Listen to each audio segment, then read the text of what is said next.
Black Star Network is here. Hold no punches. I'm real revolutionary right now. Black power. Support this man, Black Media. He makes sure that our stories are told. They Thank you for being the voice of Black America, Roland. Stay black. I love y'all. All momentum we have now, we have to keep this going. The video looks phenomenal. See, this difference between Black Star Network and Black-owned media and something like CNN. You can't be Black-owned media and be scared. It's time to be smart. Bring your eyeballs home. You dig?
Well, today is Friday, April 23rd. I am Erica Savage, filling in for Roland Martin, who is in South Carolina for an event.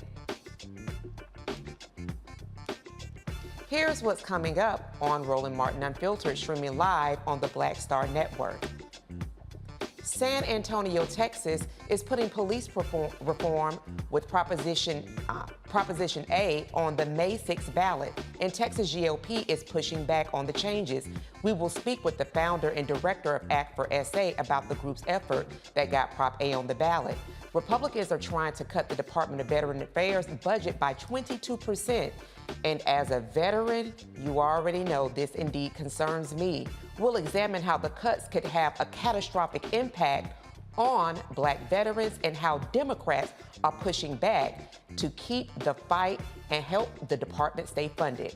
Earth Day is coming up, but what does this mean for Black people? We will discuss how the climate crisis disproportionately impacts Black people more than any other racial or ethnic group, and how you should enjoy Earth Day to ensure our future. Today in our Education Matters segment, the Knowledge House, a nonprofit organization, aims to close gaps in education to employment pipeline by leading the digital training skills in coding and design for underserved young people in the Bronx. We'll speak with the founder about the organization's impact and how they plan to expand access. And we'll tell you how the state of Minnesota is honoring Prince on the 70th anniversary of his passing.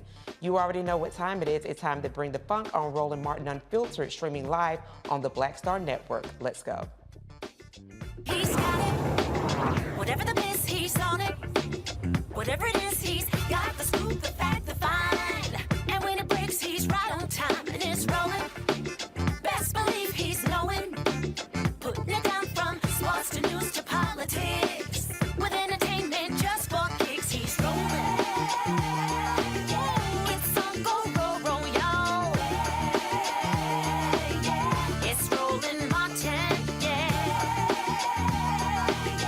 Rolling with Roland now. He's funky, he's fresh, he's real, the best, you know he's Roland Martin now.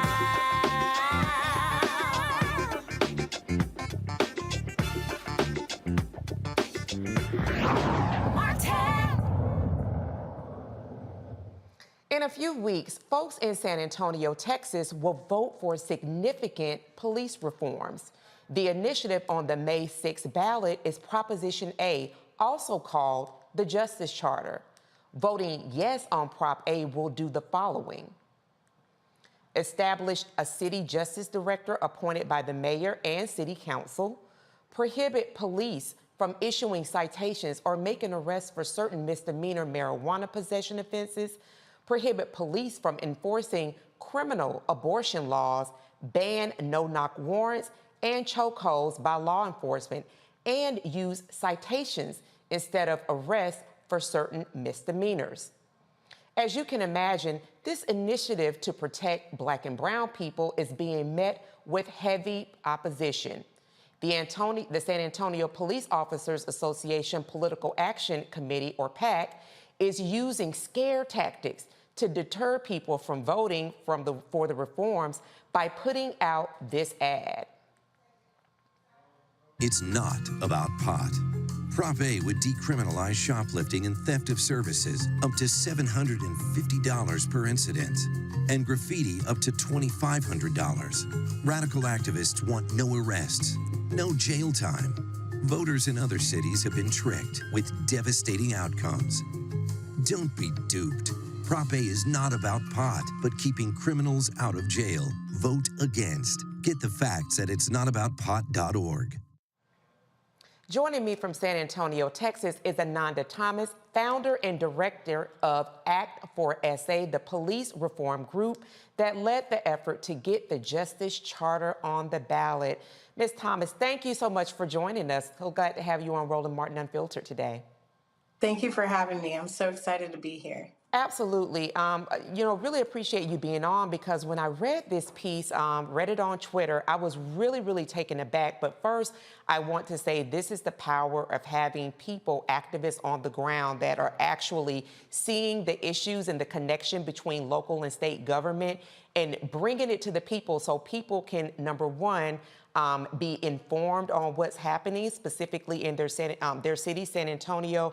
You all are the second largest city in Texas with about 1.5 million people, and you have a large population of Latinos in your community who would be impacted greatly by the specific measures. So I was very impressed with the work that you all were doing on the ground.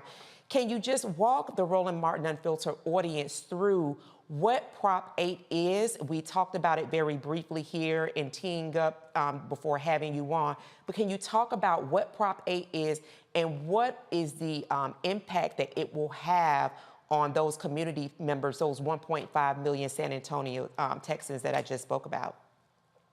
Yeah, absolutely. So Proposition A is the first time that abortion has been on the ballot in the entire South since the overturning of Roe v. Wade. It will decriminalize low-level marijuana up to 4 ounces and includes that the smell of marijuana or hemp by itself is not probable cause enough to search somebody. It will also codify the banning of no-knock warrants and chokeholds by SAPD. They're in their policies and procedures manual, but they are not law, so we know with the new police chief that can change. And then it will codify what is known as cite and release. So certain low-level nonviolent misdemeanors already are citation eligible, which is a summons to court.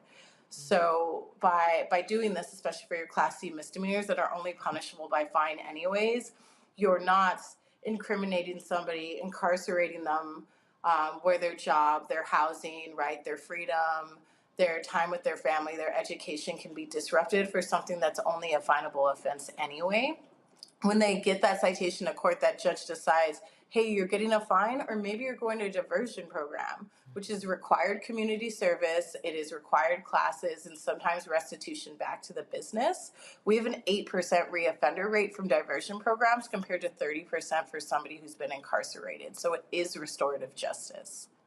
Thank you so much for sharing that, Ananda. And, I'm really impressed by, you all gave a very specific number when you talked about for people with the citations instead of arrests for someone who may be found to have stolen something for a business. If those items are valued under $750, rather than continuing to clog up the courts, take a person through an arrest, have a bond that they may or may not be able to meet, and actually sit in jail. And we already know how many people are sitting in jail without having received a court date even, that they're issued a citation. And you talked about the diversion programs.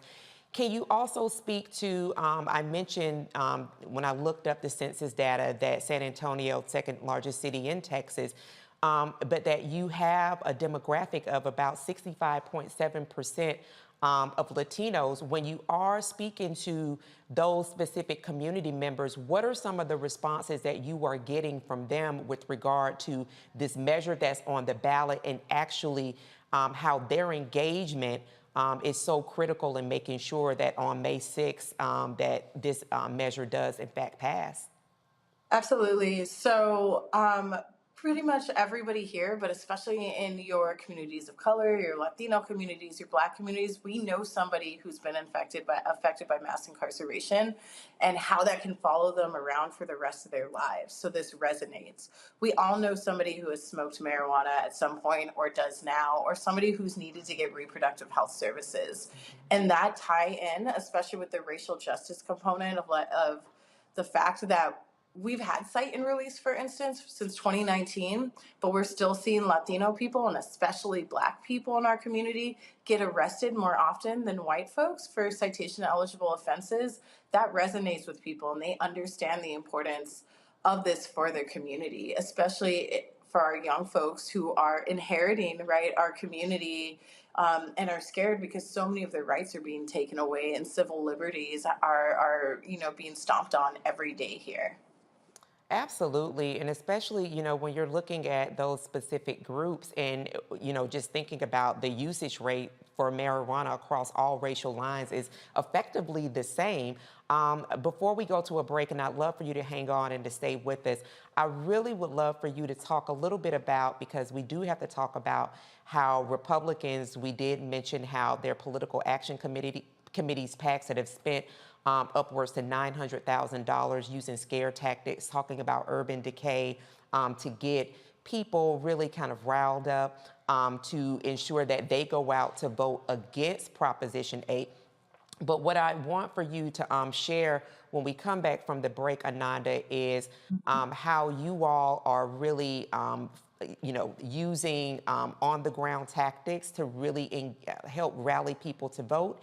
And then also what Republicans are doing in partnering with the business community to really kind of wage a fight to make sure that this proposition does not pass. So we're going to have Ananda come back on after the break. We're going to take a quick break, and there's more of what's happening in San Antonio. You do not want to miss this conversation. And then later in the show, we'll tell you about an organization making sure Black and brown people are helping to shape the future of technology with free technology education for our youth. This is Roland Martin Unfiltered, streaming live on the Black Star Network. We'll be right back.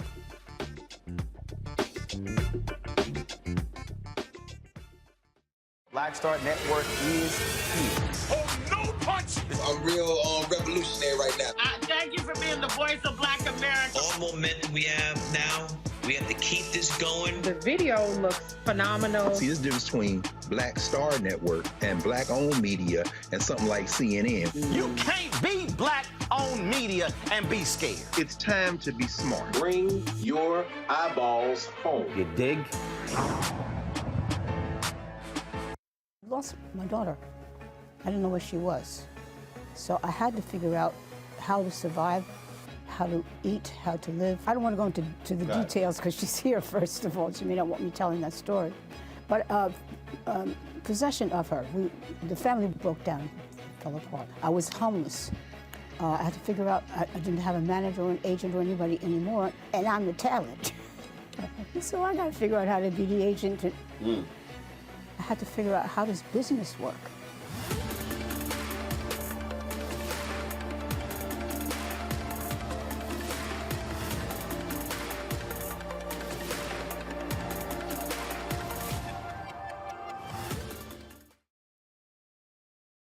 What's up, y'all? I'm Will Packard. Hello, I'm Bishop T.D.J. What up, Lana Well, and you are watching Roland Martin Unfiltered.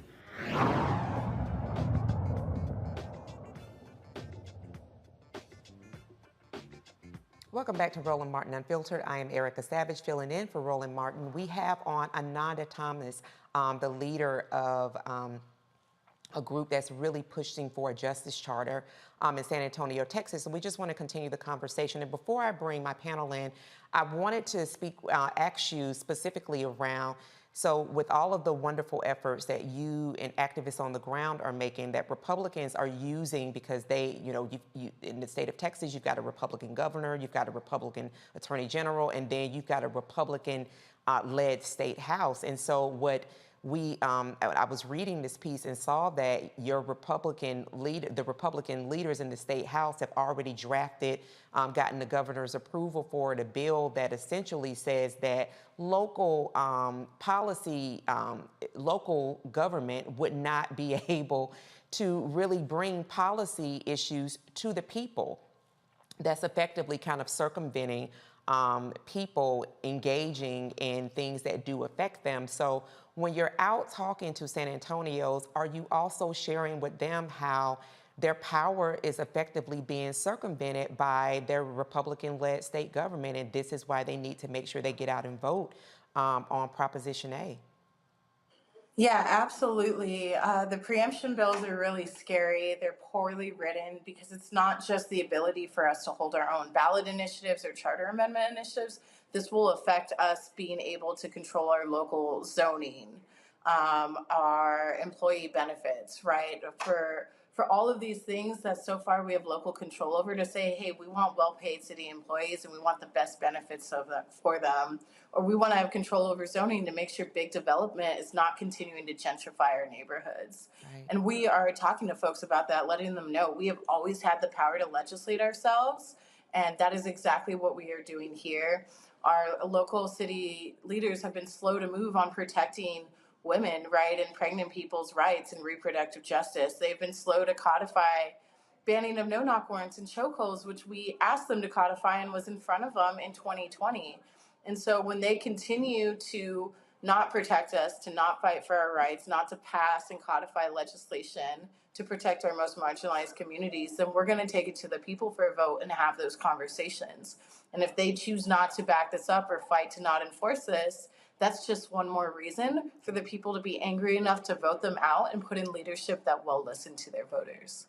Absolutely, could not agree more, Ananda. And just thinking about it, it'll be on the heels of Cinco de Mayo, a famous celebration of Mexican defeating the French Empire. So I'm really hoping as many people celebrate Cinco de Mayo that they absolutely make sure that they turn out to vote to ensure that Proposition A does move forward. So I'm going to go ahead and bring in my panel for questions for you. And on our panel today, we have Michael Hotep, host of the African History Network show in 313, that's in Detroit, Michigan. We also have Matt Manning, civil rights attorney out of Corpus Christi, Texas. And then we have Joe Richardson, another civil rights attorney. I am going to start with the home team, Matt Manning from out of Corpus Christi, Texas. What is your question for Ananda? So Ananda, just to give you context, I actually wrote the cite and release policy down here in Nueces County, and we had a lot of the same pushback. So my question for you is, what has been, what you've seen in terms of the media and the government responding to the actual data? Because I thought it was extremely important that you mentioned you only have an 8% recidivism rate. And what people don't know about these laws that you're talking about is that they've been on the books in the state of Texas for quite some time. It's not a new law. It's merely asking the police to use their resources better and not over-incarcerate people. So what has been the response of government when you guys say, look, it's only 8% that we're seeing reoffending in these programs? Because that's extremely compelling. Yeah, so it's really interesting because our district attorney who implemented cite and release here locally in 2019 won handily running on the fact that he implemented this program. And what we're seeing now, because there's so much pressure from the San Antonio Police Officers Association and some other political entities, we're seeing some of our city leadership who supported cite and release and decriminalization of marijuana actually walk that back right now because they are on the ballot. And, you know, they're giving into those endorsements. But at the same side, we also have other city council members and city leadership, including one of our congressmen that are standing strong with us. And when we talk to folks on the ground, it is exactly that. This has actually been in place since 2019. This is how many lives, right, we've saved from the carceral system. This is how much money we've saved. We calculated how many officer hours we saved in 2022 alone. It was 4,000 patrol hours because they were not spending 3 hours booking somebody for a joint in their pocket, right? Or a kid that tried to swipe a Monster Energy drink, or mom that was trying to get diapers to be able to, diaper her kids, right? When we're able to talk about the real situations, the money saved, the amount of officer hours that we have saved here, folks, it clicks for them. It makes sense. Thank you so much for asking that really great question. We're going to then take it to Michael. All right, Ananda, this is Michael M. Hotep. Thanks for coming on, sharing this information with us. So just curious, what has been the response from the African-American business community that oftentimes has to pay higher business insurance rates because of shoplifting, because of theft, or also because they oftentimes are in areas serving communities that may be at higher risk for shoplifting? So when we look at if it's a theft of something that is valued at $750 or less, from my understanding, they may not be prosecuted for this. So what is the response from the African-American business community regarding this clause in Proposition A? Yes. So, unfortunately, our police union has really done well to scare our business community. There's a lot of chambers of commerce that are worried that this is going to increase shoplifting. And it's just the conversation that we've had cite and release here for several years, right? This has already been a practice since even before that point, since before 2019, and that we haven't seen a rise in crime because of that, right? Cities that have cite and release and cities that don't, rises in crime post 2020 is literally because of the pandemic and because folks are in poverty. And if we are not doing something to invest in our communities to help folks rise out of poverty, then we're not truly finding a solution for the root causes of crime and what causes people to steal. It's out of desperation, right? We need to invest in mental health care. We need to invest in restorative justice. We need to raise our city out of poverty to truly address this. And then on the other side, too, is that the money that we're saving from cite and release, right? Let's find solutions and ways for that to go back to the small business community, especially like our Black-owned businesses and our Latino-owned businesses, to help them even further as they are suffering from the after effects of the pandemic. And, assuring folks like we want to make sure that all these funds we're saving are going back to the community, including small business, has actually brought many of them on board. And, we'll be fighting for that together. Appreciate your question, All Michael. right, thanks. And Mr. Richardson, your question for Ananda. Hi there, Ananda. Appreciate what you're doing, being there in the belly of the beast. And this is actually a question that I'm sure Matt will probably have some information on, but I'm wondering out loud not only about the political allyship that is there for you, folks tooting the horn that way, and whether people that are politically inclined and aligned with you are being a support, because I think one of the things that's important is that people really need to know that a lot of people are negatively affected by what it is that you're trying to change. And then actually on some level, it can transcend politics. And I think that's one of the reasons that the other side is fighting so hard to take away control when they talk all the time about wanting local control and wanting locals to be able to self-determine. But now it's changing because it's going to change and go in another direction. So I'm wondering about the political allyship that exists, and I'm also wondering about the infrastructure that may be in place as it pertains to legal things, because I think it's only a matter of time before this ends up being in some litigation. Absolutely. So actually, one of the most beautiful things about this is the intersectionality and the coalition that we're building, right? So immigrant rights and immigrant justice groups have joined on this because we know that ICE here in San Antonio and across Texas is one of the first interactions that somebody has in jail. We've been endorsed by the Bexar County Green Party, the Bexar County Democratic Party, the AFL-CIO, Labor's with us, Planned Parenthood Texas Votes, a bunch of reproductive justice groups, criminal justice groups, groups that support and advocate for folks that have been formerly incarcerated and their families, racial justice groups. We have a broad coalition because these are all issues that we've been working on and been trying to speak to our city legislators about that we just haven't got movement on.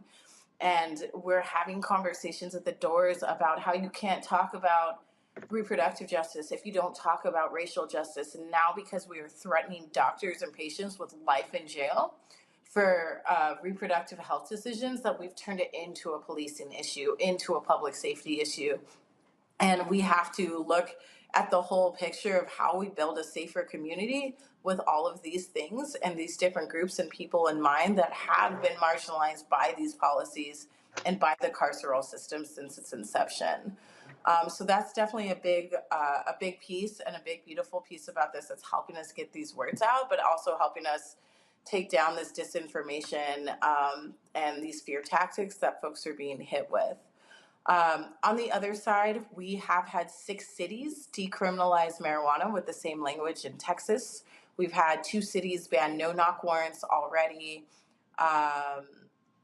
We have cite and release in many other cities, and it's allowed by state law. Really, the only new piece here is decriminalization of abortion, and we're invoking that same home rule city power to direct our tax dollars, including our resources and police, for what their priorities are, and they aren't. We expect that will be challenged, but that doesn't mean, 1, that we can't win on this, and 2, we, at least at the back end, don't win that narrative. And really the policy direction of, you can't say that San Antonio doesn't care about reproductive justice, or we don't want solutions for police reform, or we don't want to shrink mass incarceration and end it, because we've given a clear message to that, and every policy related to public safety moving forward has to follow that. And then one final piece is, we did write in a severability clause at the very end. Should any one piece of this be struck down in court, the rest of this will still get implemented and go into effect, because we knew that, at least with the abortion piece and how politicized this is, that some things might get shot down, and that's no reason not to win at least some of these things, as we're trying to win all of them. Ananda Thomas, we want to thank you so much for being on Roland Martin Unfiltered, for really demonstrating the power of groundwork. Could you please share with us how people can connect with you very quickly? Absolutely. So our website is act4sa.org. This is our Facebook and our Instagram and Twitter. It's at act4satx. Specifically for the Justice Charter, our website is sajusticecharter.com. Okay. We have our social media links here. We have a ton of information. You can donate, you can volunteer. We have options for folks that are virtual. And if you know some folks in San Antonio, or you are here, right, and you believe in racial justice and criminal justice and a woman's right to choose, then you need to get yourself, your friends, your neighbors out to vote for Prop A. Thank you again for being on Roland Martin Unfiltered. Be well and keep us updated on how things go. And it's time for us to take a quick break. We'll be back. Roland Martin Unfiltered, streaming live on the Black Star Network. Be right back. Hatred on the streets, a horrific scene, a white nationalist rally that descended into deadly violence. White people are losing their damn minds. As an angry pro-Trump mob storms the U.S. Capitol, we've seen shots. We're about to see the rise of what I call white minority resistance. We have seen white folks in this country who simply cannot tolerate black folks voting. I think what we're seeing is the inevitable result of violent denial. This is part of American history. Every time that people of color have made progress, whether real or symbolic, there has been what Carol Anderson at Emory University calls white rage as a backlash. This is the rise of the Proud Boys and the Boogaloo Boys. America, there's going to be more of this. Here's all the Proud Boys, guys. This country is getting increasingly racist in its behaviors and its attitudes because of the fear of white people. The fear that they're taking our jobs, they're taking our resources, they're taking our women. This is white fear.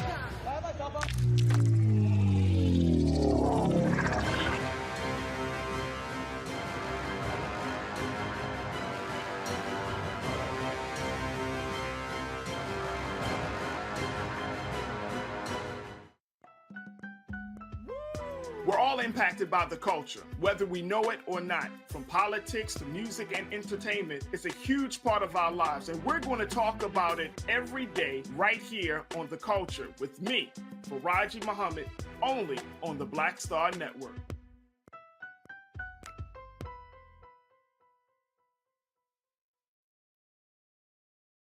Hi, I'm Vivian Green. Hi, this is Essence Atkins. Hey everybody, this is your man Fred Hammond, and you're watching Roland Martin, my man, Unfiltered.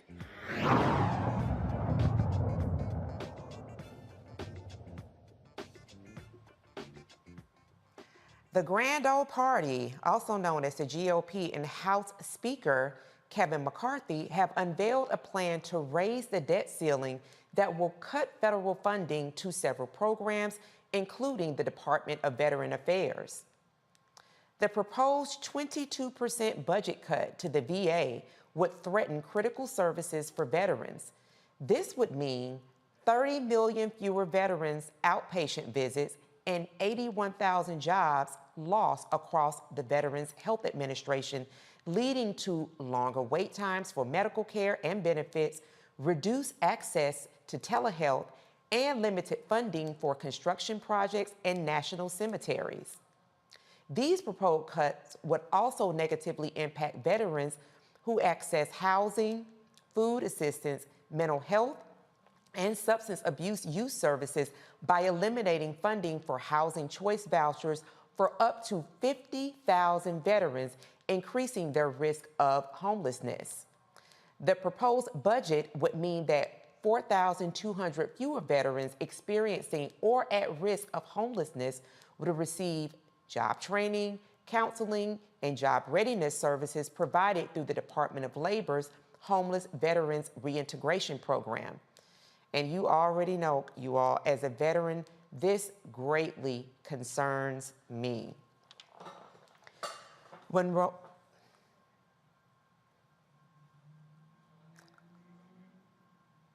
All right, so we're going to bring in the panel so we can talk about this really quickly.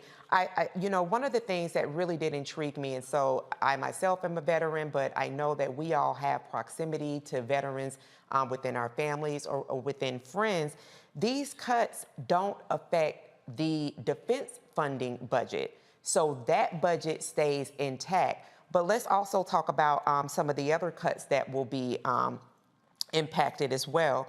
We're talking about not only to veterans, but we're talking about 25 million children that are in already low-performing, underserved schools will be impacted, and 7.5 million children with disabilities would be impacted by these 22% cuts that Republicans are proposing, and up to 108,000 educational professionals also could suffer job losses. When we're thinking about Head Start, which we know greatly improves how kids who usually are Black or brown kids do perform when they get K through 12. You're talking about 200,000 of those children could lose access to Head Start, and up to 108,000 children would lose child care benefits, which means that countless parents would not be able to participate in the workforce. And then thinking about our seniors, Meals on Wheels program. This is a program that is a nutritional program for our seniors, for people who are not able-bodied to go and get their meals. Some of them, this is the only hot meal or only meal that they receive. We're talking about up to 1 million people that are impacted. So I'm going to start with Joe, since you were one of the last persons on the panel to speak with our last person that we had on. Talk to me a little bit about what does this say about the Grand Old Party as they look to increase the debt ceiling and to keep FY24 budget pretty much at the same space as it was for FY22?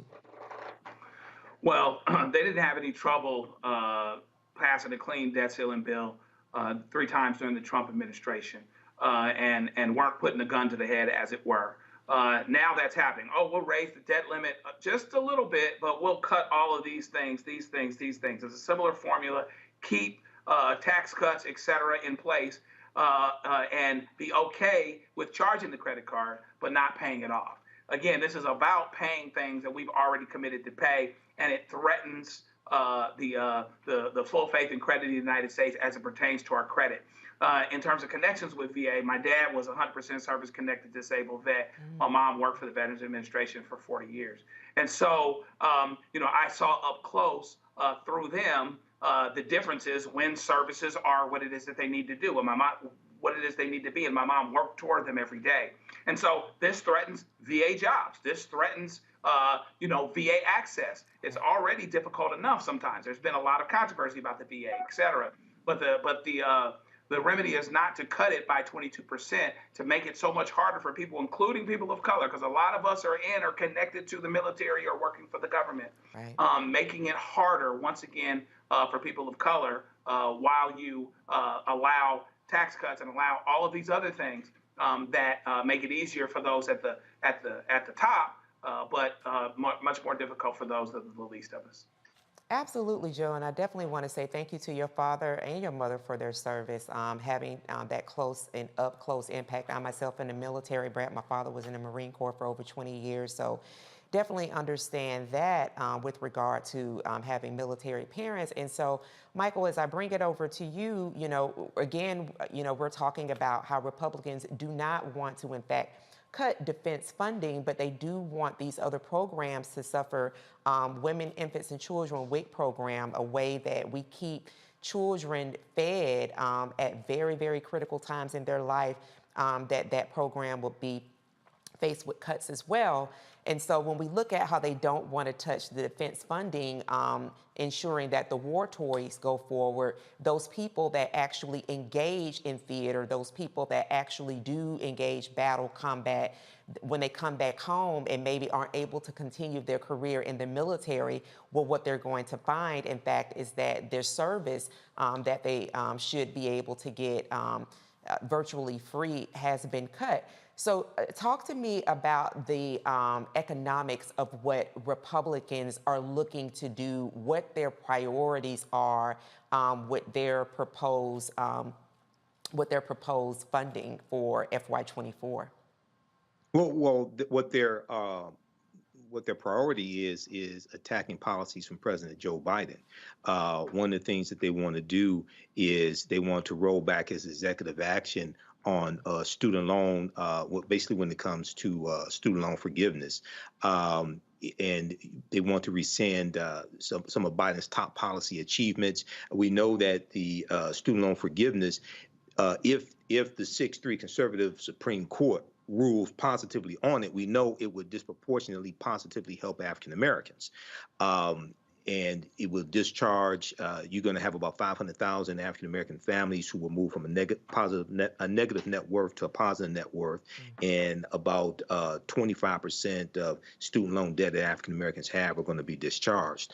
Also, they want to roll back elements of President Biden's Inflation Reduction Act that no Republicans in the House or the Senate voted for as well, even though they ran on fighting against inflation and reducing inflation. Somehow they have amnesia on that, and they want to focus on banning transgender athletes and focus on the subcommittee on the weaponization of the government and Department of Justice, things of this nature. So this is, they also want to attack the climate change initiatives that are in the Inflation Reduction Act as well. And they want to roll back the additional funding to the Internal Revenue Service that was partly designed to go after potential tax cheats, maybe like Donald Trump. So what's important really to understand is the difference between Democrats being in control of the House of Representatives and continue to pass policies that are beneficial to African Americans, and Republicans being in control of the House of Representatives and voting against those policies, is about a total of about 7,000 votes in a handful of House elections. Okay, so this is an example of how elections have consequences. So all the people out there saying, we want reparations, explain to me how you going to get Kevin McCarthy to allow a debate on reparations to come to the House floor and a vote on reparations to come to the House floor. I'll wait. There you go. Yeah, we'll stay waiting, Michael, because we know how it's going to happen. It's not going to happen. It's not going to happen. Exactly. No Republicans support reparations, even the black ones. Absolutely. None of them support reparations. Absolutely. You're talking about people that will take an inch and make it a mile. Republicans will do that, and they're doing that with that very slim majority that they have in the House that you so pointed out. And so, Matt, to you, you were just having discussion about, legislation that you have been a part of and, moving. Talk to me a little bit about, as we continue to talk about how the Grand Old Party, what their list of priorities are, and it's not people-centered. What do you say to people who continually want to say that, both parties are the same, they're going to do what they want to do anyway, that their vote doesn't matter? How do you take what we're having a robust conversation about now that impacts people of all backgrounds and tell them that this does impact them and this is why it is important for them to engage in the power mechanism that they do have, which is the vote?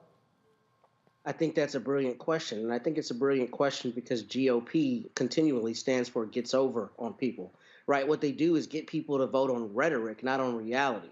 The fact that you've got people who are in, places like Mississippi and Louisiana who need Medicare benefits, who need SNAP benefits, right? But they continually vote against things like welfare because some Republican is telling them that means the welfare queen is taking all their hard-earned tax dollars, is a function of the Republicans, one, playing for keeps, and two, not caring about the fact that what they're saying is cognitively dissonant with the other things they've said for decades. So, the reality of it is, all jokes aside, it's terrifying that people continually vote against their interests. Case in point, how many military members do you know who consistently vote Republican because they believe, that's going to equate to a stronger defense system, right? Nonetheless, they're trying to divest money away from the VA. So what you see is, I think, a lot of times single-issue voters and also people who are just bought by the rhetoric. And the reason that is so problematic is because right now the Republicans clearly have the largest bullhorn or the strongest bullhorn, and they have the people who are coming out to vote most voraciously. So to answer your question, what people have to do, which I think Michael beats the drum on brilliantly every time we're on here, is you have to vote. You can't afford to sit out because it has measurable effects on your life, particularly in the context of things like the divestment of local control. I mean, the idea that we have a system that's founded on federalism and across the country, state legislatures are doing everything they can to take away local control should terrify people, because that tells you that the people you vote for have no meaningful effect on your lives if the people above them at a different level can just take away their power capriciously. So I think we're in a fight for democracy right now, and I think the GOP is willing to fight a lot dirtier than the Democrats are, and that means measurable gains for them where they should not have such gains. I could not say it any better, Michael. And I just want to, reiterate for the audience in what Matt, what Joe, and Michael have said. You all know I've talked about I'm a veteran, but I am a polytrauma patient from having sustained a moderate brain injury. And so the services that I receive are very select services that are across very select VAs. So if you don't think that your vote is important, let me tell you, I'm so glad that I am an engaged voter, that I am a person that raises my voice, because the services that I receive are a direct result of the VA having the money and the funding to actually give me the services that I need to continue to live. And so we definitely hope that you will take opportunity to check your voter registration and make sure that the next vote, not just the one that happens in the presidential race and midterms, but your local votes that you engage in. When Roland Martin Unfiltered returns, we'll tell you about news making headlines across the country, the new arrest connected to that mass shooting at the Sweet 16 birthday party in Alabama. Colin Kaepernick is helping a Georgia family whose loved one was found dead, covered in bed bugs, and one Tennessee Republican who voted to expel 2 black lawmakers resigns. Roland Martin Unfiltered continues streaming live on the Black Star Network. We will be right back. On the next Get Wealthy with me, Deborah Owens, America's Wealth Coach, Dexter Jenkins is a faith-based financial mentor with more than 20 years in the financial services industry. He's passionate about helping families build generational wealth.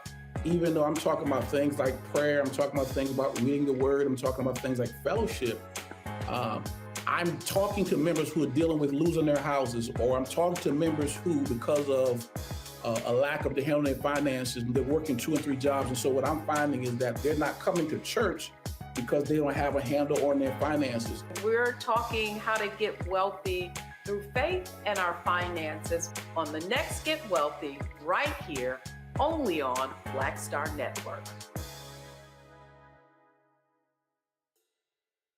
Hi, I'm Dr. Jackie Hood Martin, and I have a question for you. Ever feel as if your life is teetering and the weight and pressure of the world is consistently on your shoulders? Well, let me tell you, living a balanced life isn't easy. Join me each Tuesday on Black Star Network for A Balanced Life with Dr. Jackie. We'll laugh together, cry together, pull ourselves together, and cheer each other on. So join me for new shows each Tuesday on Black Star Network, A Balanced Life with Dr. Jackie.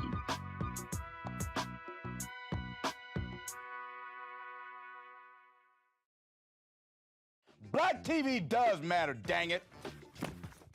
Hey, what's up, y'all? It's your boy Jacob Lattimore, and you're now watching Roland Martin right now. Yee.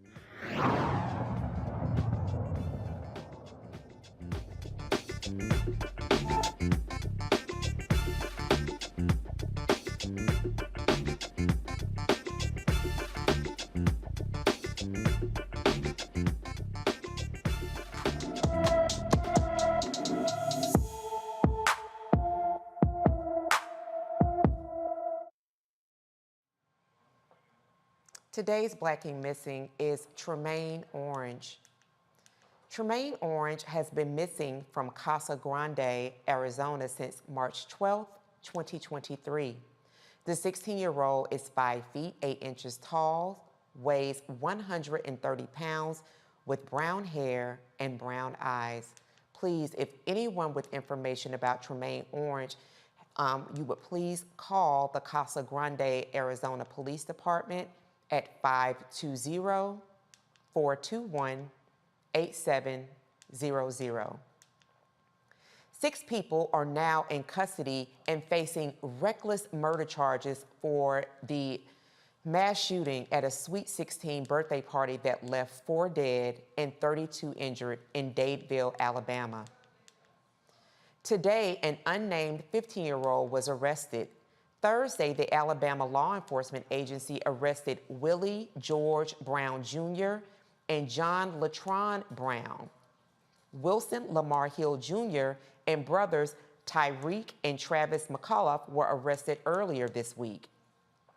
4 of the 32 injured victims remain hospitalized and in critical condition.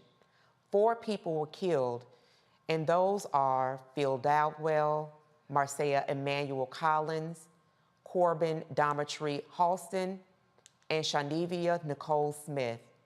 The birthday party was for Dowdell's sister, Alexis.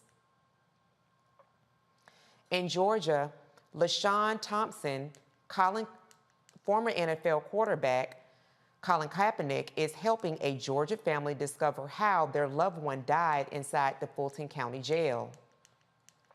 LaShawn Thompson was arrested on a misdemeanor charge and was found dead inside of his cell in September 2020, covered in bed bugs. Thompson's family members and a legal team led the demonstration outside of the Fulton County Jail, including civil rights attorney Ben Crump, as they rallied to get justice and close the facility. While 3 have resigned. This was the psychiatric ward of the Fulton County Jail. You know, Attorney Counsel Rogers, I think Brittany Griner in the Russian prison had a better facility than what LaShawn Thompson had here in Fulton County, Georgia. And so we ain't gonna let nobody pass the baton. We want justice for LaShawn. We won't pass the baton. We want justice. I don't know why, but that's what happened. I looked at the pictures and I can see bugs in his eyes, bugs in his ears, bugs in his nose. When we got the body, we looked and we was wondering, my God. The funeral home man say, don't touch him. But you know, knowing his auntie, she gonna look. I'm searching. I'm just looking. I see bites, Percy bites. And I was like, y'all, look. The funeral home man said, don't touch. So I'm thinking why you don't want to touch, because probably from the infection in his body, we may have a cut and it would be something on us. Yeah. So we didn't touch him. But can you imagine? No. Can you imagine him screaming and him hollering, saying, help? They biting. And nobody come. Nobody. Nobody. Can you say nobody? Nobody. Nobody came. Nobody came. We had a press conference with the sheriff, but I tell you what I told him. I left out of there with still no understanding. I still have no understanding until y'all find out what happened to him, and then I have some understanding. But God brought him here for a reason. He came to change things. While 3 top jailers resigned and Fulton County Sheriff Pat Lambada said they might switch healthcare providers, the family was unsatisfied. Thompson's death has attracted the attention of Senator Ossoff, chairman of the Human Rights Subcommittee, who launched an inquiry into conditions at jails across Georgia. The Justice Department also requested the case file for a federal rights and criminal investigation into Thompson's death. One of the top GOP leaders who pushed to have 2 Black Tennessee lawmakers expelled was found to have violated, get this, the policy against workplace discrimination and harassment, leading to his resignation. The Ethics Subcommittee found Tennessee State Representative Scotty Campbell did, in fact, sexually harass at least 1 legislative intern. The victim provided several examples of Campbell's behavior in an email to university officials, including inappropriate comments about the possibility of the victim and another intern performing sexual acts on one another. Campbell resigned from his seat Thursday following the release of the Ethics Subcommittee's report. And in updated news, a baby taken from a Texas couple was returned by the court. A Texas family is reunited with their daughter Mila after the Texas Department of Family and Protective Services removed their baby for choosing a home birth over a hospital. Tamisha and Rodney Jackson's 3-week-old baby, Mila Jackson, will be returned to her parents following a decision by the Dallas County District Attorney's Office. Before the scheduled hearing this morning, the district attorney returned Mila to her parents. Mila was initially removed due to concern over her parents' ability to care for her after her birth at home. Her pediatrician thought she was not receiving appropriate care given the diagnosis of jaundice. The case has been surrounded by controversy, particularly after the revelation that court documents authorizing Mila's removal had different names listed as her parents. The situation prompted rallies in the family's support. And then 2 California men have been exonerated. A California judge exonerates 2 men who spent nearly 17 years in prison for a crime that they did not, in fact, commit. Dupree Glass and Juan Rayford had been wrongly convicted of attempted murder after a 2004 shooting. Still, they were declared innocent following a new trial that included a confession from the actual shooter. The case was first brought under California's law, which guarantees compensation for defendants who have had their cases thrown out and presents opportunity to prove their innocence. The men who were, get this, 17 and 18 years old when they were arrested were each awarded $140 for every day they spent behind bars, totaling $900,000 under a new law. Defense attorneys plan on suing the state, county, and district attorney's office for wrongful prosecution.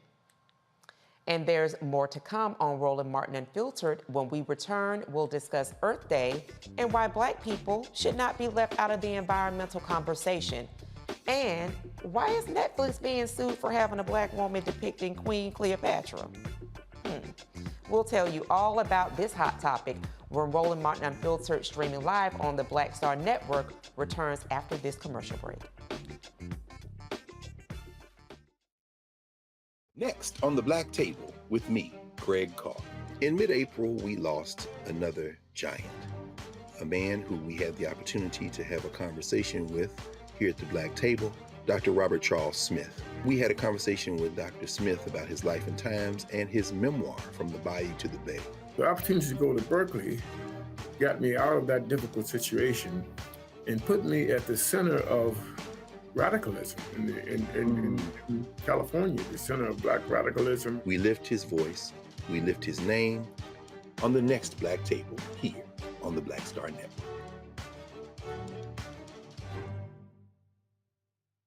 On the next, A Balanced Life with me, Dr. Jackie, we talk about a hard, cold fact. Not all healthcare is created equal in this country, especially if you're a person of color.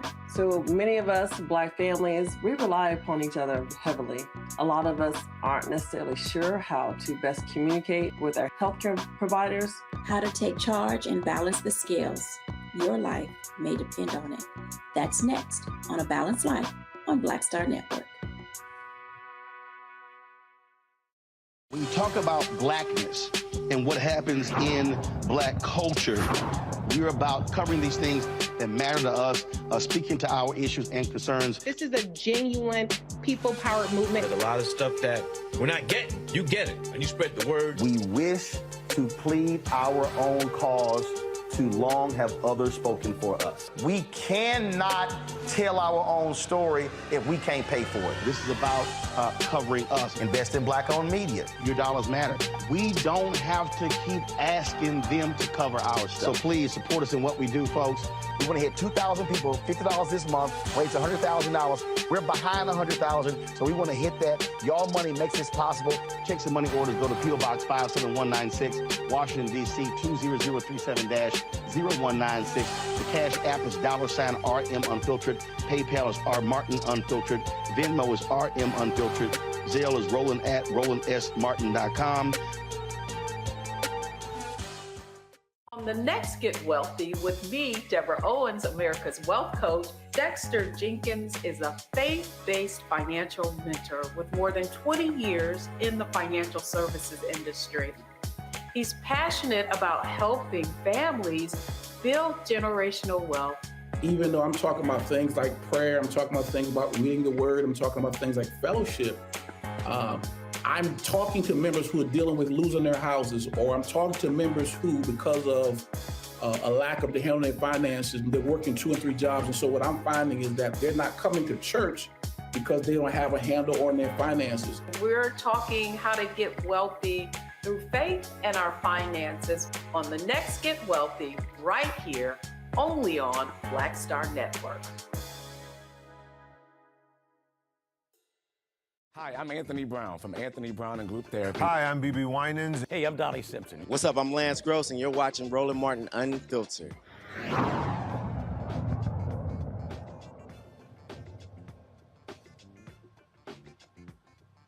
Welcome back to Roland Martin Unfiltered, streaming live on the Black Star Network. Want to bring the panel in. We're going to talk about one of those last pieces that we just covered. Dupree Glass and Juan Rayford, 2 young men who were arrested at 17 and 18 years old, children, kids, teenagers, and spent 17 years incarcerated in the state of California for attempted murder, of which they have been found innocent of. And now that they have been released, that they will be paid $140,000 for each day that they spent behind bars, which totals up to about $900,000. So we have 2 civil rights attorneys on our panel. I think it's really just that we do discuss this. Matt, I'm going to start with you. In thinking in terms of, California has passed the laws for people who've been wrongfully convicted and incarcerated to receive some type of remedy. But talk to me a little bit about, the outcomes, the emotional, the opportunities that they miss as 17 and 18-year-old kids, teenagers essentially, now men having to reacclimate to a society that has changed significantly, and what the impact has been, is on their life now that they are free, but they are free after having served time for a crime in which they did not commit. These cases are so difficult to me because they're like taking a shot of cyanide and following it up with a shot of sugar water, right? Like you want to be happy about it, but you can't because there's absolutely no time that you can put, or value rather, on the time lost in someone's life. And Joe can attest to this, but we do this in the legal field a lot. We try to as much as possible, quantify the quote value of a life. But the reality is the value of a life is invaluable. So 17, 18, 20 years of somebody's life, not only spent behind bars, but spent with their entire reputation impugned, right? The inability to get jobs, the inability to acclimate. A lot of times, strictures on where you can live makes $900,000 really a slap in the face. I mean, $140 a day is not remotely close to what would even get close to being remotely just in this circumstance. And while I'm happy for these brothers, this is a terrifying thing. This is what happens to people, particularly before DNA and other more kind of cutting edge means of proving things. But my understanding is when they went through this appellate process, they found witnesses who said, yeah, those guys didn't even have a gun. They weren't involved in the shooting. So there goes 18 years of their life taken away when they could have done a better investigation. And ultimately, to get at it, I don't think that there's anything that can ever truly be restorative. I mean, I like the idea of that, but $900,000 is a paltry sum for someone taking 2 decades of your life. And on top of that, in California, I guess this new law allows them to be repaid and restored as much as possible. But by contrast, here in Texas, if you look at someone like Richard Miles, who had a similar situation, it's my understanding that the state of Texas then taxes that money. So to add insult to injury and injustice, you get a big, quote, award for the wrongful conviction. But then the state says, you know what? It cost us this much to incarcerate you, so we're going to deduct your award by whatever amount it cost us to incarcerate you. So I'm happy for them, but I'm sad for them and their families because they can never get that time back. And $900,000 in the context of that, to me, is considerably too little. Yeah, I absolutely agree with you, and that's why I thought it was super important to ensure that we do have, in fact, a civil rights attorney that would speak to what that $900,000 mean. And you talk about taxes.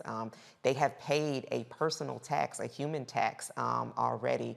It's interesting to know that a state would apply additional taxes to that as well. So definitely want to keep the panel on ready. We actually are going to pivot a little bit and talk about something that does impact Black communities as well, and that's Earth Day. April 27th is Earth Day, and it's a celebration of advocacy for a green planet. However, some don't think Earth Day is for Black people, even though Black communities are most impacted by pollution. The climate crisis is disproportionately impacting Black people, with 57% of Black people saying environmental issues are a big problem in their local area, and this is according to Pew Research study. Despite this, there is a misguided stereotype that Black people don't care about the environment. As Black people lose their home, businesses, and families due to climate-related disasters, the future of Black folks depends on how we use Earth Day to continue pushing for climate justice. Dr. Olga Bolden-Tiller, Dean and Research Director of the College of Agriculture, Environment, and Nutrition Sciences, is joining me from the historic Tuskegee University to discuss why Black people should not be left out of the environment conversation. Thank you so much for joining us. So glad to have you on Roland Martin Unfiltered today. Oh, thank you so much for having me. Absolutely, especially from the historic Tuskegee University. Could not think of a better person to have this conversation with. So if you could, just before we get into our conversation, talk a little bit about the history of Earth Day, when it came about, and then what is essentially the focus of Earth Day? So as you mentioned, Earth Day is really all about making certain that we have natural resources sustained for decades and decades to come. And so it is the bane of what we will need to have for where we get our water, how we produce food, et cetera. So our natural resources are essential. We take them for granted for sure. But in 1970, Earth Day was really revolutionized and established so that we would give it some thought and really kind of focus on it. And the first official Earth Day, of course, was held in 1990. And even though it became an official day around that time, individuals have been very much tied to the earth and how important it is. Our indigenous people, African Americans, etc. In fact, many argue that George Washington Carver, pictured here in the image behind me, played an integral role with the research that he does and did related to understanding our environment and making certain that natural resources were taken into consideration in all that we do, including agriculture. Yeah, I think that's such an important lesson to know because, you know, when you talk about those specific groups, when you talk about Black and Indigenous peoples, I mean, we actually work the earth, we work the land. But when we're talking about in current conversations with regards to Earth Day, some of the things that I've kind of read and listened to with regards to, like, you know, in many cities across these United States, there's a tax to use plastic bags. And you can probably go into any Black and brown homes and see plastic bags are stored and used for a variety of things. I myself, one of the things that I do is I keep like the canvas, the cotton bags in my car so that I can use a cotton bag. But just talking about that juxtaposition between plastic or using a cloth bag, when we're thinking about Black and Indigenous people who have worked the land and been one with land, but also been moved away from the land, and typically, unfortunately, just depending on socioeconomic status, live in communities where there's high air pollution, children's rates of asthma are really dismal, 3 to 1 of white counterparts. There's Cancer Alley in Louisiana. We're going to be talking later with environmentalists around water crisis issues that definitely are problematic in Jackson, Mississippi, and really kind of leap, unfortunately, over that of the Flint water crisis.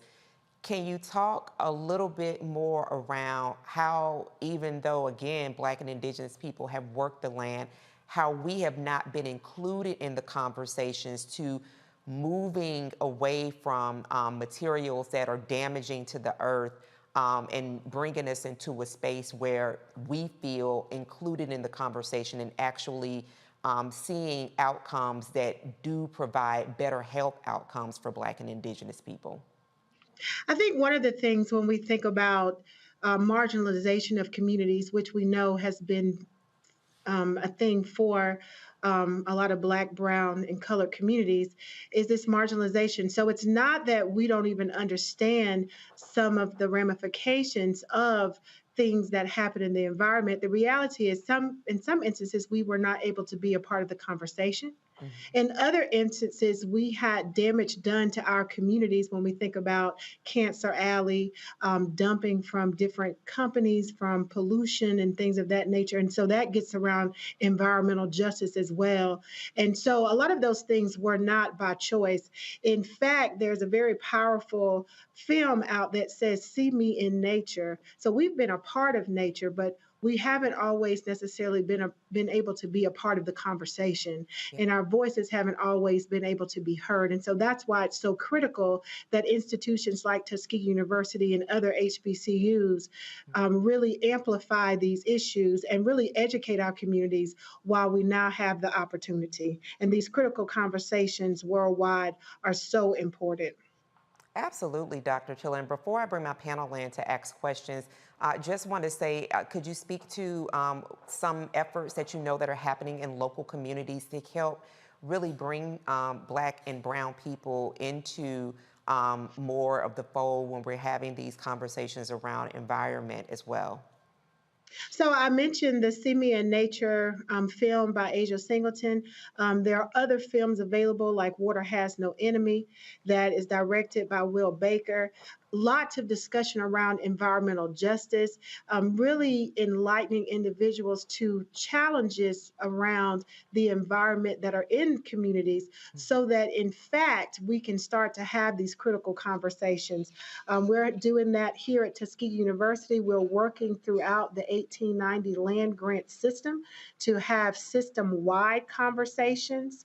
And so these are very important, that we're making sure that we're having these dialogues. And then thinking about crops and how the utilization and selection of certain crops actually impact climate change and, more importantly, climate resilience. And so a lot of the work, again, as far back as George Washington Carver, Booker T. Whatley, who was another environmentalist that worked here at Tuskegee, who built on the work of Carver, those conversations certainly need to be had. And so having workshops, having events within our community to heighten awareness and really educating young people and their families about the careers that are in these green spaces so that we can make sure that we have individuals from our communities that are certified and trained so that they can be a part of these conversations and make sure that the challenges and issues that are a part of marginalized communities are a part of the conversation and addressed. Absolutely. I'm going to bring in Joe. Joe, your question for Dr. Tiller. Dr. Tiller, thanks for this important, incredibly important work that you do. I think it's important to be reminded that Earth Day and, when they call folks tree huggers and, all these other things, these are not quote, white things. These are things that affect us probably, certainly disproportionately, and it makes it all the more important that we're part of it. You started talking about it a little bit and just want to build on it a little bit more. What are the things that you're doing in your position and that Tuskegee may be doing to really bring this home for young people early on? Because one of the things that happens, Earth Day started with me when I was in college. One of the things that happened is if we create an expectation with children and we make something part of their DNA and part of their experience, then it doesn't get whited out literally or figuratively. It doesn't become this thing that belongs to other people but not to them. And it's not only can it be something that can build careers and be fun, but it's absolutely necessary and vital for our communities to fundamentally survive. So what are the things that are being done to really connect young people in their formative years to the idea of Earth Day and the underlying principles of being environmentally sound, connection to the land, and all of these other things that hopefully can spark interest and passion and help lead to a better future? So there are a number of programs. A lot of people are, aware of 4-H and FFA, but we also have MANARS, which is Minorities in Agriculture, Natural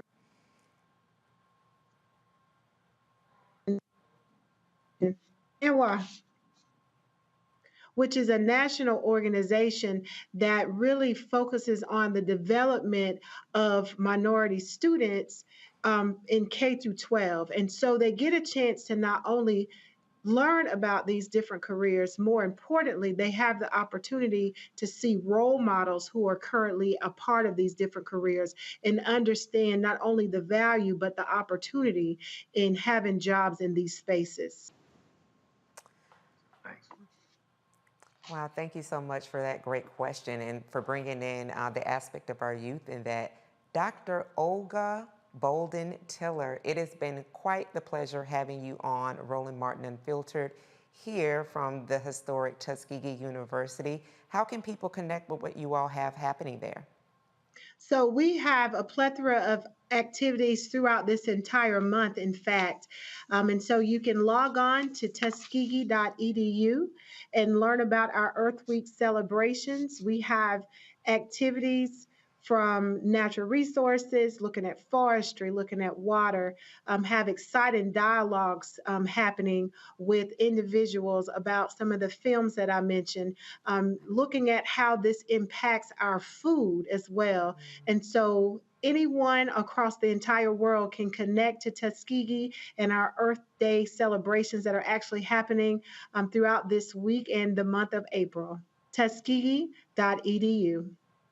Thank you again for being on Roland Martin Unfiltered, Dr. Bolden Tiller. Thank you for having me. Absolutely. And still to come, we'll discuss a trending topic on social media. Honey, the social, honey, social. Netflix is accused of blackwashing docudrama Queen Cleopatra. One organization is trying to be the pipeline for Black and brown people to enter the tech field. And later, we'll tell you how the state of Minnesota is honoring Prince on the 7th anniversary of his passing. Stay with us. You're watching Roland Martin Unfiltered on Black Star Network. We'll be right back. lost my daughter. I didn't know where she was. So I had to figure out how to survive, how to eat, how to live. I don't want to go into the details because she's here, first of all. She may not want me telling that story. But possession of her, the family broke down, fell apart. I was homeless. I had to figure out, I didn't have a manager or an agent or anybody anymore, and I'm the talent. So I got to figure out how to be the agent. I had to figure out, how does business work?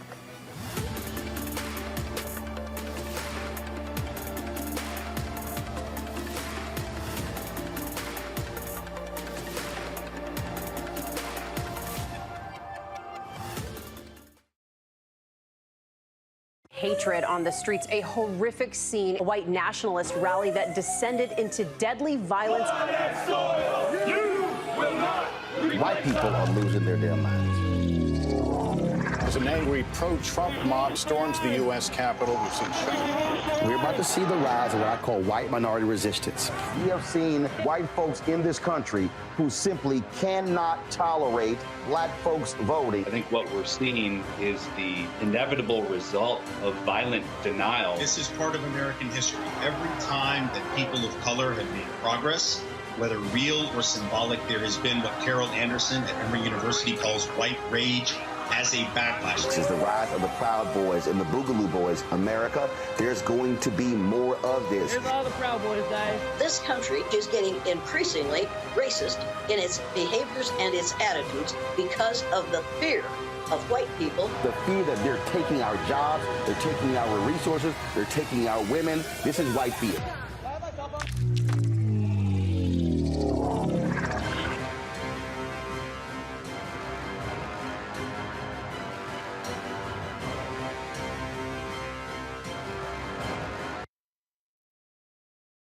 It's Kim Whitley. Yo, what's up? This your boy Ice Cube. Hey, yo, Peace World, what's going on? It's the Love King of R&B, Raheem Devon, and you're watching Roland Martin, Unfiltered.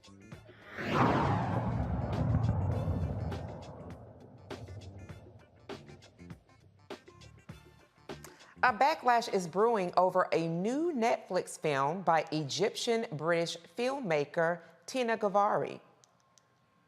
The TV drama documentary series about the life of Cleopatra, featuring Black actress Adele James in the leading role, has sparked outrage in Egypt with accusations of blackwashing and stealing their history.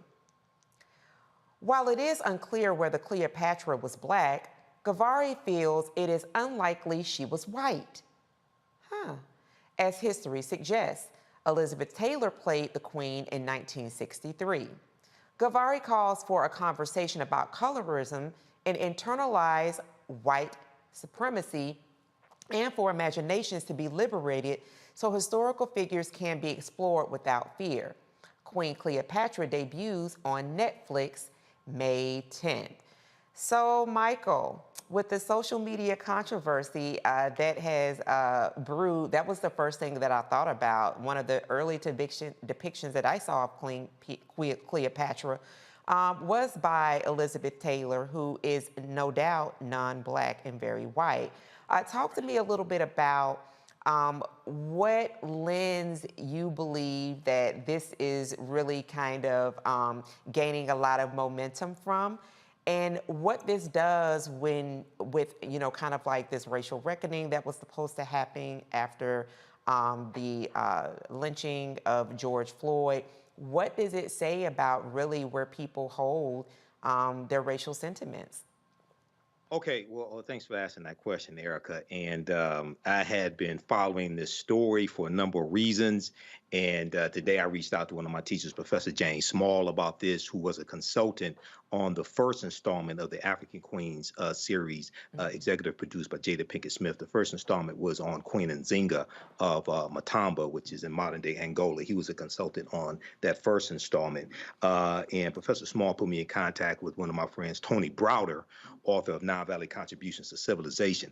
So this is a complicated issue. The reason why is, in looking at different articles on this, the framework of Black and white are contemporary frameworks, 17th century, 18th century, coming from people like Carl von Linnaeus and Dr. Johann Friedrich Blumenbach, who are credited with really stratifying humanity into races. Okay, in antiquity, we don't have that type of construct. So we're trying to look at something in ancient times. Cleopatra VII was born in 69 BC. In Alexandria, Egypt. We're trying to look at something in antiquity, in BC times, through through a contemporary lens. The question is when it comes to her mother and grandmother and their what we would call ethnicity. It's unclear. On the father's side, so she's in the line of what are known as the Ptolemies.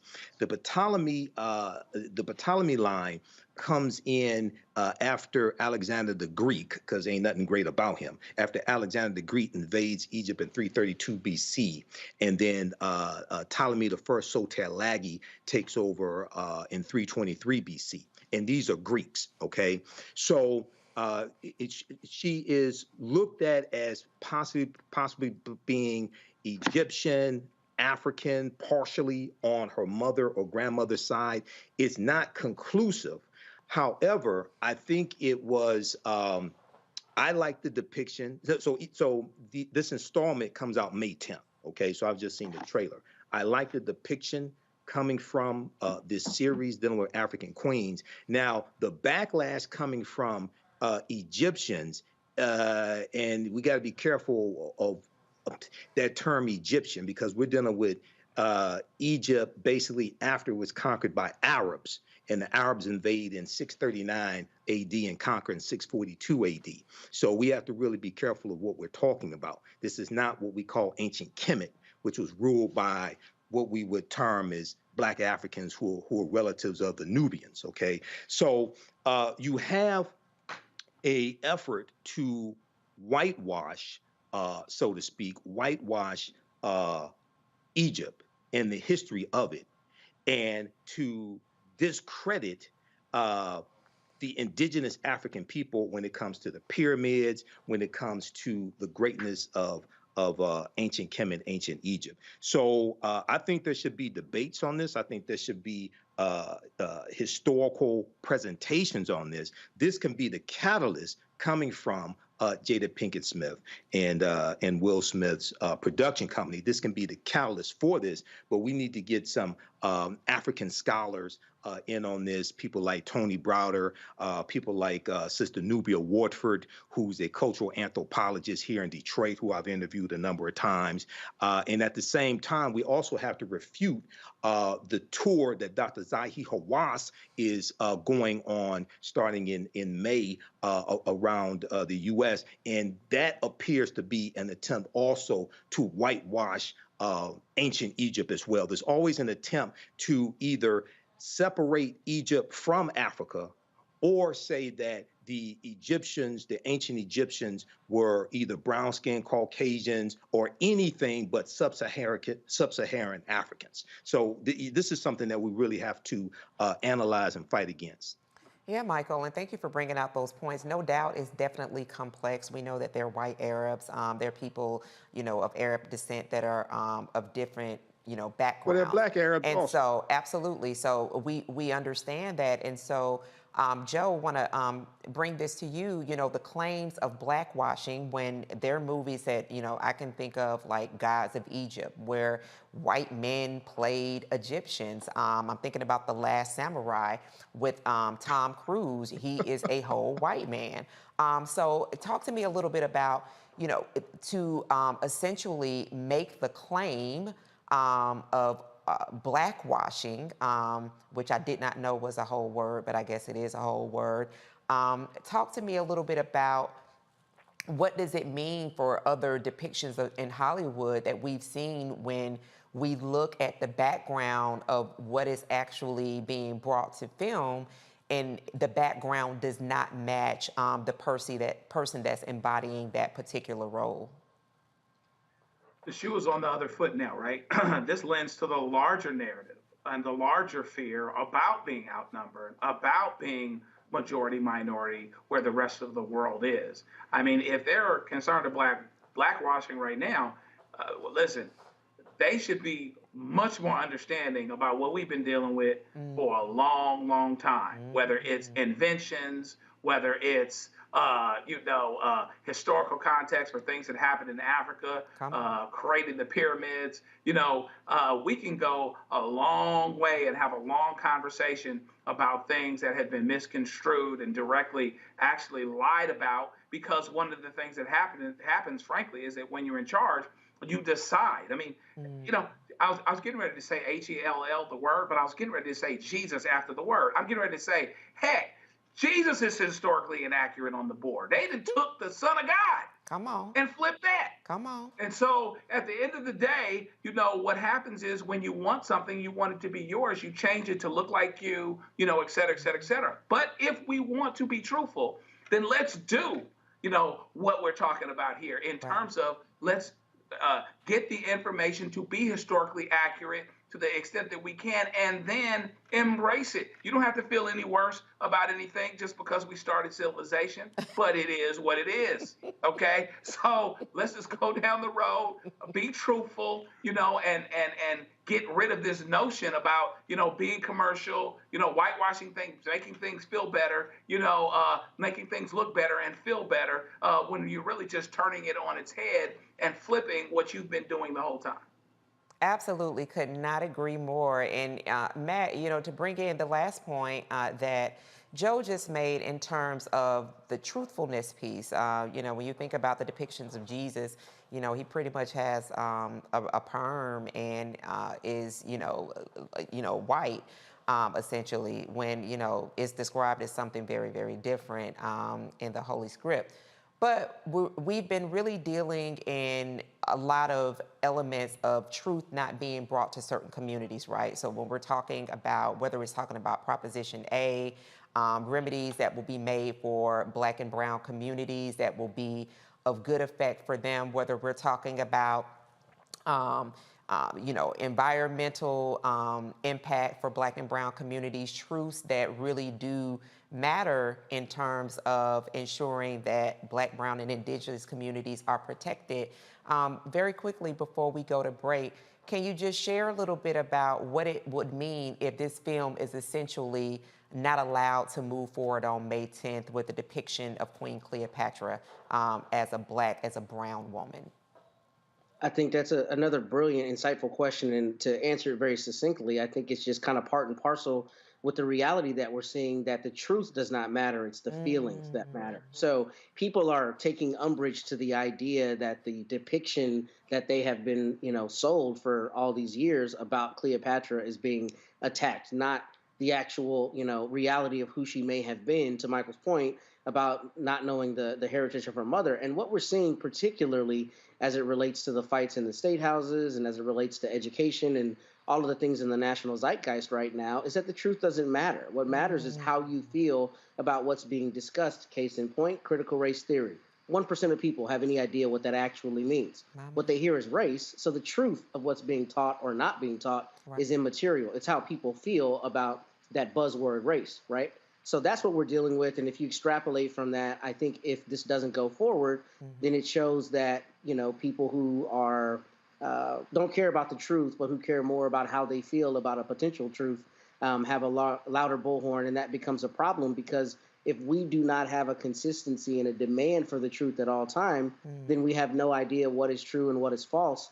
And when you wade into those waters, it's easy to control the people, which is what we're seeing happening in our country. My, a word was preached by Michael, Matt, and Joe. We're going to head to break. Our Education Matters segment is coming up after the break. On this other side of it, the Knowledge House wants to make sure Black and brown faces are helping shape the future of technology. The Associate Director of Development and External Affairs will be here to tell us about their free 99 technology education programs for our youth. And we'll tell you how Minnesota lawmakers are honoring the late, great Prince. Stay with us. Rolling Mountain Unfiltered will be back right here, streaming live on the Black Star Network. Stay connected. Next on the Black Table with me, Craig Carr. In mid-April, we lost another giant, a man who we had the opportunity to have a conversation with here at the Black Table, Dr. Robert Charles Smith. We had a conversation with Dr. Smith about his life and times and his memoir, From the Bayou to the Bay. The opportunity to go to Berkeley got me out of that difficult situation and put me at the center of radicalism in California, the center of Black radicalism. We lift his voice, we lift his name on the next Black Table here on the Black Star Network. On the next A Balanced Life with me, Dr. Jackie, we talk about a hard, cold fact. Not all healthcare is created equal in this country, especially if you're a person of color. So many of us, Black families, we rely upon each other heavily. A lot of us aren't necessarily sure how to best communicate with our healthcare providers. How to take charge and balance the scales. Your life may depend on it. That's next on A Balanced Life on Black Star Network. My name is Charlie Wilson. Hi, I'm Sally Richardson Whitfield. And I'm Dante Whitfield. Hey everybody, this is your man Fred Hammond, and you're watching Roland Martin, my man, Unfiltered.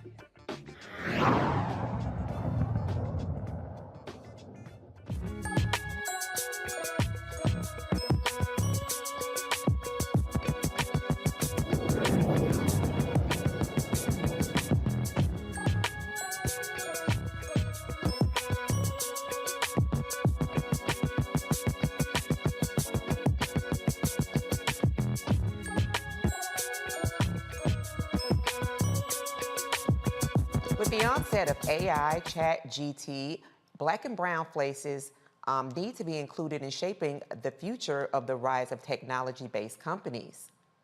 The Knowledge House aims to close the gaps in the education to employment pipeline by leading digital skills training in coding and design for underserved young people. Antoinette J. Gregg, the Associate Director of Development and External Affairs of the Knowledge House, is joining me from New York to explain their free technology education programs. Welcome. We're so glad to have you, Ms. Gregg.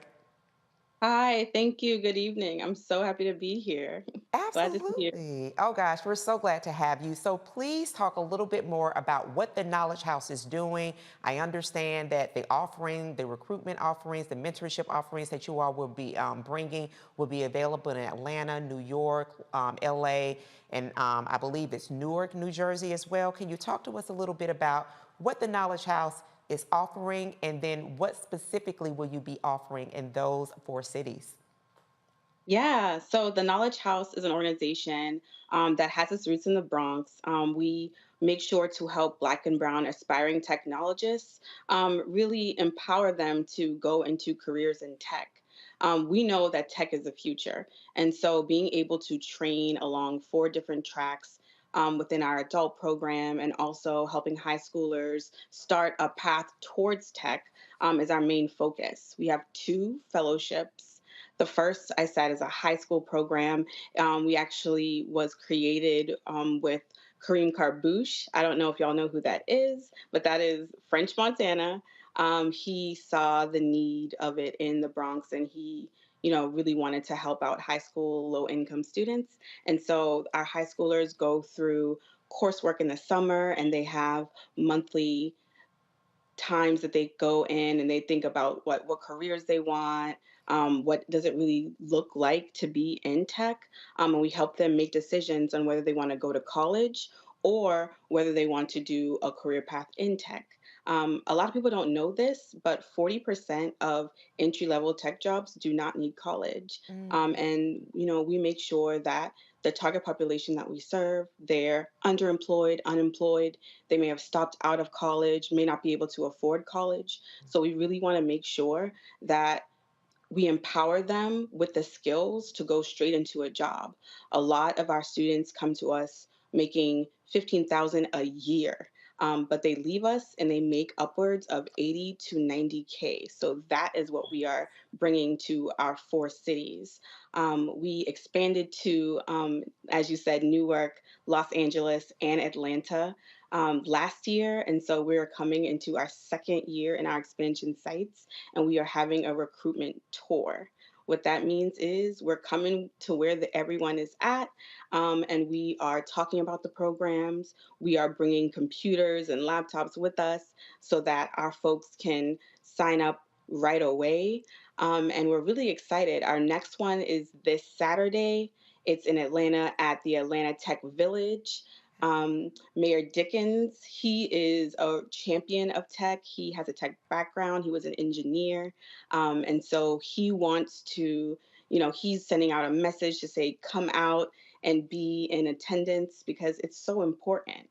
We are approaching over 500 applicants across our programs, but we only have 250 spots. So we see the demand, and we are out here trying to meet that demand. And people are coming out. They really, really want to be involved. And out after Atlanta, we'll be over in Los Angeles, April 29th, and then we'll be in Newark. And to round it all out, we did New York last week. And so we're ready to just have people come out, learn more about the programs, get into our fellowships. We also do a lot of digital literacy work, and we want to be able to meet our community where they're at and get them ready to go into tech careers. Because, 10 years ago, there were so many more factory workers, but now all of that is going to automation. And so now we want to go into the future, and we want Black and Brown folks to lead that future. Wow.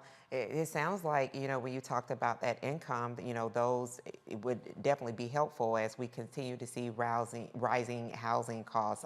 So that's definitely a bonus. Before I bring my panel in with their specific questions, just want to make sure this is for those aged 16 to 36. Yes. Yeah. We help, our core age is 16 to 36. Okay. We call them opportunity youth. But we also, we help out seniors, anyone who actually career changers are really big right now, especially after the pandemic and, people trying to understand how to really get involved and get into a career that's going to last. Yeah. So, but our core programming, yes, is 16 to 36. Okay, excellent. And so before I bring in Matt, who's a civil rights attorney, just want to ask specifically why those specific 4 cities were chosen. Yeah, those 4 cities were chosen because we did a lot of research on what cities sort of mirror the Bronx. Because we started in the Bronx, in the South Bronx to be specific, where it's still to this day the poorest congressional district in the nation, we knew that there is this untapped talent, underestimated population that can really just go into a year-long program free, get this skill set that they need, and then be able to thrive with a real meaningful wage. And so when we were looking at other cities, we saw that Atlanta was that type of city. We saw that Newark was that type of city. We saw Los Angeles was that type of city. Not only looking for that target population, but also looking at what tech is doing in certain cities. So these cities are also places where there's burgeoning tech ecosystems. A lot of startups are there. A lot of headquarters to different places are there. In Atlanta specifically, there's Delta there. There's Mercedes-Benz. Everyone really thinks about the sort of quintessential Salesforces, the Googles, and things like that. But every company, for all intents and purposes, is now a tech company. They need a website. They have an app. There's all these different ways in which engineers, data scientists, cybersecurity specialists, UX, UI design folks can go in and be a real value add. So we definitely want the population. We want the employers to actually pipeline students into these jobs, because if there's no jobs, then we can't be in that city. And then the last thing is just making sure that we have, just this sort of cyclical need, and the community really, really wants it, because the target population can be there, but if the community isn't invested, then it's harder for us to go into a city and find those people and meet those people where they're at, help them with wraparound services, like, when you talk about housing insecurity, food insecurity, and to make sure that they can persist through our program. So that's why, we chose those cities. That was a really good question. Thank you. Excellent. That's good information to know. Matt, your question for Antoinette. Yeah, so my question for you is what conversations are y'all having or what training are you doing as it relates to ethics in tech? And I ask because with the onset of AI, there are a lot of conversations about responsible use of tech, right? And even social responsibility in that respect. So how does that fit into the program at the Knowledge House, if at all? Yeah, so for our direct service, 90% of our staff is Black and Brown. So our students see technologists every single day in every aspect. When we have tutors and mentors, we go to the ERG groups within these big companies, and we make sure that we're getting to the Black people, we're getting to the brown people so that we're able to make sure that, all of the sort of imposter syndromes and the ideas that you don't fit are there. The first step is getting people in the door. Tech is still very white and very male. So our sort of main goal is to first get people in the door and get them stayed in the door. We do have a lot of panels with elected officials, with community members, workforce development organizations, companies about how to, hire diverse talent, how to retain them, how to keep them. And then after that, we then go and we help to advocate to make sure that within workforce development and within these corporate entities, they really make sure to think about, as a Black technologist, what are the things that, we may not have seen before?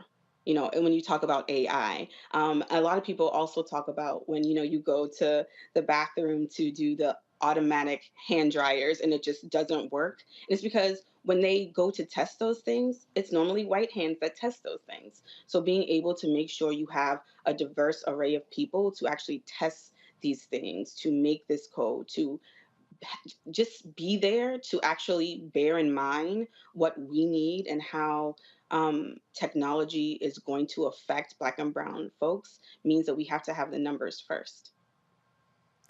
Wow, that was such a great question, especially in your response, Antoinette, in talking about, something as simple as when you use the soap dispenser out and how that soap doesn't come out or it takes a long time to come out. And it's because we don't have Black and brown technologists in those spaces to ensure that it does recognize when a hand that is not a non-Black hand, that we do receive the soap on command. Antoinette J. Gregg, thank you so much for coming on Roland Martin Unfiltered. If people are interested in the Knowledge House, you already talked about having 500 applicants and only 250 spaces. Could you tell them how they connect or get more information? Yeah, if folks want to apply, they can always go to theknowledgehouse.org/apply.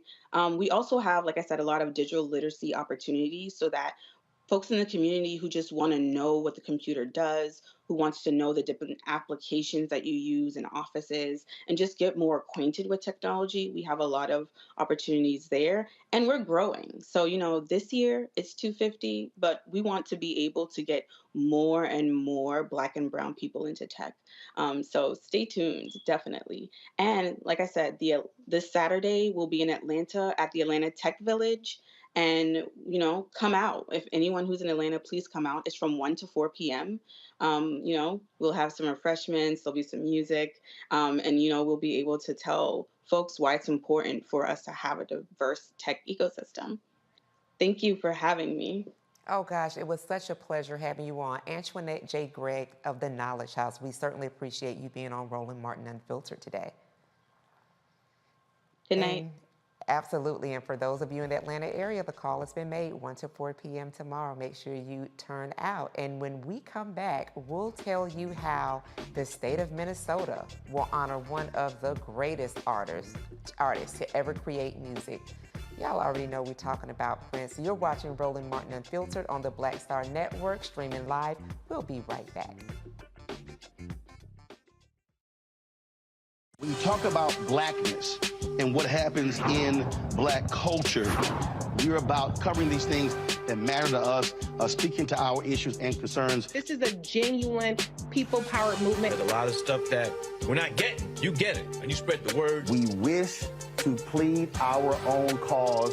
Too long have others spoken for us. We cannot tell our own story if we can't pay for it. This is about covering us. Invest in black-owned media. Your dollars matter. We don't have to keep asking them to cover our stuff. So please support us in what we do, folks. We want to hit 2,000 people, $50 this month, raise $100,000. We're behind 100,000, so we want to hit that. Y'all money makes this possible. Checks and money orders go to P.O. Box 57196, Washington, D.C. 20037-0196. The Cash App is $RM Unfiltered. PayPal is R Martin Unfiltered. Venmo is RM Unfiltered. Zelle is Roland at RolandSMartin.com. On a next, A Balanced Life with me, Dr. Jackie, we talk about a hard, cold fact. Not all healthcare is created equal in this country, especially if you're a person of color. So many of us, Black families, we rely upon each other heavily. A lot of us aren't necessarily sure how to best communicate with our healthcare providers. How to take charge and balance the scales. Your life may depend on it. That's next on A Balanced Life on Black Star Network. Hey, I'm Cupid, the maker of the Cupid Shuffle and the Wham Dance. What's going on? This is Tobias Trevelyan. And if you're ready, you are listening to and you are watching Roland Martin Unfiltered.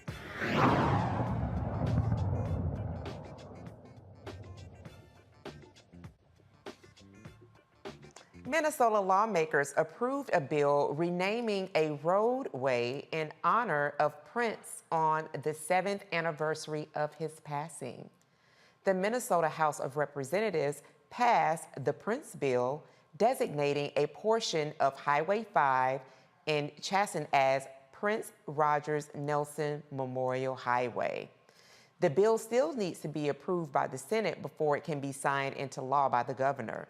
Prince passed away on April 21st, 2016, of an accidental overdose in his Paisley Park studio. So I definitely want to bring in the panel for us to talk about Mr. Purple Rain himself. If you all can see, I am donning purple today in honor of Prince. It's still very hard to believe that he's no longer with us. But, Joe, just talk a little bit about what this means, him being honored this way, even though their team in Minnesota did not win in the playoffs the other day, but that's for another time. Get it together. The Nuggets did beat them. But what does this mean, Prince having this part of this roadway hopefully be approved in the Senate in the Minnesota State House? And what is your fondest memory of the artist that we formerly knew as Prince? Oh, to get asked a music question, this is what it's all about. Years ago, long ago and far away, I thought that I would be primarily an entertainment lawyer because I was a liner notes person. I appeared at Billboard magazine. I knew what song was number one, who had the publishing, who had the label. So Prince, 5 number one pop hits, 19 top 10 hits, 47 on the chart. On the black chart, R&B, 8 number ones, 23 top 10s, and 60 songs. He's probably the most prolific artist that I ever saw in terms of how often he kept coming out. And years ago, after the church that was occupying the Forum decided not to occupy it anymore, Prince decided single-handedly to try to keep the Forum open. He did about 10 or 15 shows in LA. This is in 2011. I was lucky enough to be at one of those shows with tickets for $25. And that night he had Maceo on the horns and he did 5 encores, 5. And I'm so glad that I was able to see him, and I saw him twice. I saw him also at what's now Crypto.com with Staples back in 2004. Yeah. And the Prince family tree, Jimmy Jam and Terry Lewis, Alexander O'Neal, Morris Day and the Time, all of these guys that were influenced by him and who are so prominent in what we do now. I've had the privilege of interviewing Jimmy Jam. And so I was so glad that I was able to see him and bear witness to what he did live. He was so prolific, and he could leave everything to the imagination or nothing at all. He played every instrument. He was truly a self-contained artist. And even though I love Michael, and I hate that I didn't get to see Michael, people would compare him. If you had $10, you would buy one album or the other, but they were very, very different artists. Prince was just an incredible storyteller, wrote for a lot of other folks, but he was all about his music and all about his art. And so I am glad for this piece of recognition. My wife grew up in Minneapolis, and of course is a Prince fan. Didn't want to go with me to those concerts, though. I said, well, baby, I told you. But in any event, we're just glad he's getting the recognition. Wow. Thank you for hitting us with all of those factoids and a little bit on the personal as well, too. I mean, he definitely impacted music, and he's just a once-in-a-generation. We're going to round it out with Michael. Michael, a fond Prince memory, and what are your thoughts about this part of the roadway being named in honor of Prince Rogers Nelson, a prolific artist of our time? Well, number one, you see I'm wearing a purple tie, number one. Two, I'm a huge Prince fan. I think this is very important, but also Prince did study history as well. So I think it would be important. I don't know if they already have it, but they need to have some type of music scholarships as well, and do something also centered around history, because Prince studied history also. So he played 27 instruments. I think I first found out about Prince in 1981. I was in like 6th grade, okay? And, you know, Controversy came out. I remember when 1999 came out, double LP. I bought the double LP. I remember when Purple Rain came out. I went to go see it in the theater. Totally blown away, not just by Prince, but also by Apollonia Katera as well. Come on. That sister out also. But this is, I mean, Prince changed the game with his high heels, you know, his ruffles, things like this. He was an innovator when it came to fashion also. Yeah. And I never got to see him perform live. I did see Morris Day and The Time perform live. They put on a hell of a show. Yeah, they blew everybody away. So I think people need to study Prince. And one thing I take away, I used to play the saxophone. So I have an affinity for like live instruments, not sampling. But live instruments and creating music organically. I used to be able to read music also. So long live the king, Prince Rogers Nelson. Oh, gosh. And we're going to wrap it up here very quickly. Matt, your thoughts, fondest memory on Prince in about 30 seconds. I'm not quite as long in the tooth as Michael and Joe.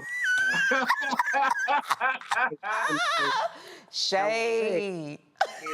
All the same. Is Prince? I'll be 52 June 7th. Shout out to Julius Shepard, my good brother from Howard, who has been making that Prince versus MJ argument for the 20 years since we were in school. So he's been right. He stays right. And I hope everybody puts on their raspberry berets, gets in their little red Corvettes, and drives down Highway 5 until the doves cry. So shout out to the GOAT. That is such a beautiful way to round it out. I want to say special thank you to the panel for joining us tonight. Matt, Joe, Michael, such a pleasure to be on with you all tonight. And that does it for us on Roland Martin Unfiltered. I want to thank you, the Roland Martin Unfiltered audience, for being connected. Make sure that you contribute. Also want to thank Roland for allowing me to keep the host seat warm for today. Thank you for all that you do watching and supporting. And be sure to download the Black Star Network app. Have a great weekend. And in the words of Roland, holla.